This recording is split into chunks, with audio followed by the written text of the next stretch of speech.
घेतलं आणि एकदम एक नंबर कॉन्ट्रा आहे, क्वालिटी आहे, क्वांटिटी आहे आणि रेट बी व्यवस्थित आहे.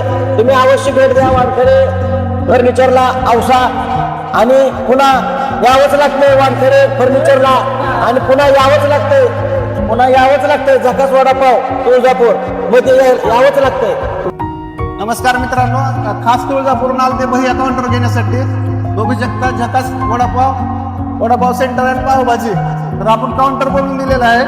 तर काउंटरची फिनिशिंग आणि काउंटर कसं आहे काय नाही. भैया लातूरून सहज एका दिवशी जाताना लातूरून तुळजापूरला चालले होते, तर आपलं काउंटर बघून भैयानी ऑर्डर दिली होती.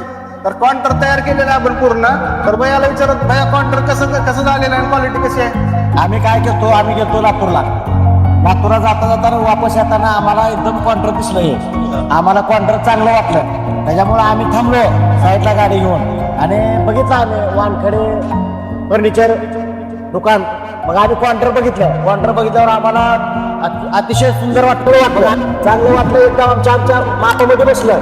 मग आम्ही काउंटर घेतलं आणि एकदम एक नंबर काउंटर आहे, क्वालिटी आहे, क्वांटिटी आहे आणि रेट बी व्यवस्थित आहे.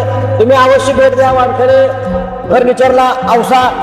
आणि पुन्हा यावंच लागतंय वानखेडे फर्निचरला आणि पुन्हा यावंच लागतंय झकास वडापाव तुळजापूर मध्ये यावंच लागतंय. तुम्हाला पण वडापाव पावभाजी खायची असली तर झकास वडापाव सेंटरला तुळजापूरला अवश्य एक वेळेस भेट द्या. झकास वडापाव सेंटर अँड पावभाजी. धन्यवाद.